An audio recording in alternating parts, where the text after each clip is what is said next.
teve uma época que eu fiquei em depressão, acho que a única vez que eu fiquei em depressão de verdade na minha vida, que eu não saía de casa porque eu tinha pânico das pessoas na rua. Tipo, eu saía de casa andando na calçada e passava alguém me olhando, eu não sabia se, tipo, se a pessoa me reconheceu, ou se ela ia me assaltar, ou se ela, tipo, caralho, por que você tá olhando pra mim? E aí eu ficava em pânico e achava que tava todo mundo me olhando o tempo todo e tava sempre alguém, tipo, eu via Selbit, eu passava, era o vento, sabe? Tipo, ou a pessoa falou alguma coisa que a entonação era El, e aí eu achava que tava falando meu nome. Mano, era uma paranoia. É terrível. Na hora de fazer aqui o Poucas, as únicas coisas que eu penso antes de vir são temas centrais. Assim, eu tenho 2 ou 3 coisas de aspectos gerais que eu queria abordar. Uma delas era saúde mental. Você acha que você já tá me dando uma boa intro de que você é fudido, eu sou assim, da sua cabeça. Eu sou completamente quebrado. Porque... quando toda essa minha introdução para falar sobre você ser novo demais, eu queria chegar nesse ponto onde a gente começa a colher os frutos negativos da parada, sabe? Sim. Eu falei um pouco disso com o Castanhari e também não quero que isso seja um assunto extremamente recorrente, mas acho que devido a essa diferença de idade e de realidade e de origem nossa, eu fico muito curioso para saber, assim, você falou que você teve depressão já, mano, você tem 21 anos, tá ligado? Mas foi uma época foi a época logo depois que eu fiz o negócio dos Enigmas que estourou bastante, e aí eu terminei meu relacionamento logo junto. E aí foi, tipo, acho que foi o contraste de algo que eu gostava tanto ter ido tão bem, tipo, foi o maior boom da minha vida, o bagulho dos Enigmas ter dado tão certo. Por mais que não em números, mas em satisfação profissional, sabe? Sim. Ao mesmo tempo, eu acabei o único relacionamento que eu tinha de 3 anos e aquilo tava me destruindo. Você lembra? Eu conversava direto com você sobre. Lembro. E aí mano, acho que esse desequilíbrio de tá muito bom numa coisa e ruim na outra, aí eu parei de fazer vídeo pro YouTube porque eu tava muito mal, e aí eu fui entrando nessa bolha sozinho, não saía mais de casa, comecei a ter crise de pânico de sair na rua, aí eu não ia mais no mercado, eu pedia pro Alex, que trabalha comigo, ir no mercado pra mim, e a partir daí, tipo, fiquei fechado 4 meses em casa, sem fazer absolutamente nada, e tive essa paranoia, essa depressão profunda, e foi o único momento que eu acho que eu realmente fiquei, uau, sabe? Essa foi a bad da minha vida que eu tive até hoje, assim. Como que você saiu disso? Foi o tempo que curou a parada? Você buscou ajuda? Qual é que foi? Não busquei ajuda. Eu tomava uns remédios, mas eu sou muito ruim com horários e cronogramas e marcar e lembrar de fazer coisas. Eu não conseguia tomar remédio. Eu tomava um remédio uma vez, aí passou uma semana, nossa, eu tenho que tomar um remédio. Aí nunca funcionou. Mas eu, eventualmente, foi quando eu comecei a conhecer pessoas novas. A sua festa de aniversário, inclusive, foi quando eu conheci um monte de gente nova e comecei a sair um monte com eles. E aí sair de casa, me forçar a sair de casa, meio que foi me curando aos pouquinhos, sabe? Foi eu que salvei sua vida, então. Exato. Pô, obrigado. Aí fica aí essa dica. O Castanhari rasgou seda pra caramba pra mim no começo do primeiro programa, falando que gostava de mim, tal, mas assim, o segundo eu salvei a vida, né? Com uma festa de aniversário. Então eu fico com medo, porque a barra vai ficando muito alta. O terceiro eu vou ter que chamar minha mãe aqui. É verdade, senão, é verdade. Fudeu. Se bem que eu acho que eu fudi muito mais a vida dela do que eu ajudei. Mas Você lembra quando foi a primeira vez que a gente se conheceu pessoalmente? Eu lembro de uma das primeiras vezes. Foi em Porto Alegre. Isso, foi no Anime Extreme. Você tinha acabado de fazer um vídeo sobre o YouTube Team. Certo. E muita gente, inclusive, tava falando que era sobre você. Era sobre o Christian Figueiredo. Exato. Mais ou menos, de certa forma era, mas... Claro que era, mas era um pouco sobre mim também. Mas eu não fazia propositalmente. E esse foi um grande choque que eu tive depois, de perceber o que eu fazia sem querer. Mas em algum momento você acha que caiu uma ficha pra você? Caiu, mas assim, foi um... Ok, você meio que disse isso, ok, você acha que no passado você era maior otário, obviamente caiu essa ficha, mas como foi esse processo? Tipo, foi da noite pro dia? Foi da noite pro dia. Você percebeu, assim, você olhou no espelho e falou, mano, eu sou um puta de um babaca. Sim, Sério? Foi literalmente da noite pro dia e, na real, eu vou falar, você vai sacar na hora. Eu tava escrevendo um show de comédia, eu queria fazer um show, porque... Eu queria fazer um show, tava na vibe de queria fazer um show, tava assistindo vários stand-ups, e aí eu fui aleatoriamente no stand-up do Bo Burnham, Sim. Que é o Make Happy. Que virou o seu ídolo maior. Sim.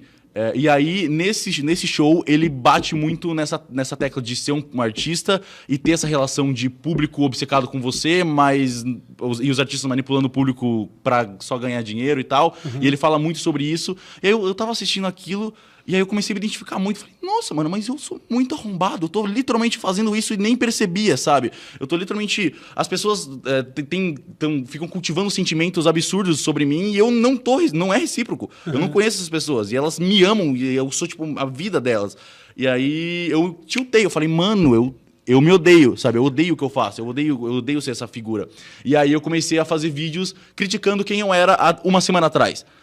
E aí as pessoas começaram a falar que eu tava enlouquecendo. Sim. E eu meio que talvez tivesse, depende do ponto de enlouquecer, sabe? Mas, tipo, foi uma mudança muito brusca e as pessoas começaram a falar que eu tava destruindo a minha carreira. E falando, nossa, o que você tá fazendo? Tipo, você tava indo mal bem, agora você tá xingando tudo que você era e você tá cuspindo no prato que você comeu. E foi só uma questão de, tipo, ter clicado muito rápido, eu ter ficado tão puto comigo mesmo, que eu tava fazendo um negócio que eu sabia que eu não gostava, e aí você analisar isso de fora, pô, o moleque tá fazendo só um monte de vídeo de videogame, do nada ele começa a dizer que os artistas estão manipulando vocês, não seja gado, sabe? Não faz sentido, realmente parece que o meu sangue enlouqueceu. Mas eu só tava processando essas ideias na minha cabeça e eventualmente eu comecei a organizar elas melhores e entender, tipo, que também eu entendo o lado de quem é muito fã obcecado por alguém, porque essas pessoas estão só preenchendo um espaço que elas precisam preencher com uma figura. E essa figura normalmente são artistas pop que ganham muito dinheiro em cima disso. E aí tem esses dois lados da moeda, sabe? Tem essa galera que tá manipulando pra caralho, mas tem a galera que também manipula sem nem perceber, que era o que eu fazia. Eu realmente só falava as coisas que as pessoas queriam ouvir, porque eu sabia que isso fazia bem pra elas. Mas eu não percebia que eu tava mentindo, entre aspas, sabe? Você era basicamente um artista do K-pop. Isso, mas é que a cultura de K-pop e esses grandes boy bands, elas são propositalmente assim. Elas são, tipo, manipuladas e manufaturadas pra serem mind control de massa de jovens, sabe? Eu era só um moleque que tava meio que copiando essas ideias sem nem perceber, porque eu sabia que isso meio que dava certo. É muito interessante observar esse fenômeno. Aliás, eu citei o K-pop por pura zoeira, mas esse é o K-pop também, mas é um negócio que vem, talvez, um pouco menos mal intencionado desde a época lá dos Beatles. Exato, 50, tudo que é pop, tudo que é... Mas começou toda uma indústria, e é bizarro ver que você, como consumidor dessa parada, só conhecia essa linguagem. Exato. Fez aquilo daquele jeito. E você aprende sozinho, você absorve isso e você cria essa linguagem, você faz essa linguagem sem nem saber por quê. E é só porque alguém, tipo, manipulou pra essa linguagem, entendeu que essa é a melhor linguagem pra controlar a galera. Sim. E é bizarro perceber isso. Eu percebo o seu comportamento atual, ele condiz muito com isso que você falou, assim. A sua relação com a idolatria que as pessoas têm de você, eu consigo me identificar com isso, porque ela vem quase com um sentimento de culpa, porque às vezes você se questiona, eu nem sei por que vocês gostam tanto, ou então, calma, não é assim também, ou então a pessoa, sei lá, ela tá tremendo, quando te vê você fica constrangido, em vez de ficar lisonjeado, sim, né? Sim. Esse ponto aí do Bo Burnham te mostrando esse outro lado e tal, que aconteceu com ele, mas eu acredito que aconteceria de maneira natural. Eu também acho, Eu acho que você não tem o gene do cuzão em você, assim, que você precisava de uma intervenção, sabe? Mas aconteceu essa intervenção e num primeiro momento você deve ter se sentido mal e os resquícios disso sempre vão te perseguir, como eu estava dizendo. Eu ainda me sinto mal com algumas paradas desmedidas. Às vezes eu faço uma parada que é uma pataquada idiota e as pessoas falam, esse foi o seu melhor, vê. Eu falo, melhor o quê, gente? Não tô fazendo porra nenhuma. Levou um tempo até esse sentimento de culpa, esse sentimento ruim, virar uma parada de liberdade. Agora você tá, tipo, sendo sincero. Exato. E você sente tirando muito, o peso das costas. Sim, total. Assim. Eu sinto que hoje... Eu lembro de 2015, 2016, eu calculava cada coisa que eu ia falar, tipo... Eu quero falar sobre isso, tipo, esse assunto específico, sei lá, algum assunto que eu sei que não é muito popular, aleatório, que, de um tema, sei lá, Doctor Who, sabe, que ninguém no Brasil gosta. Será que eu quero falar isso? Como que eu deixo isso o mais consumível pra todo mundo?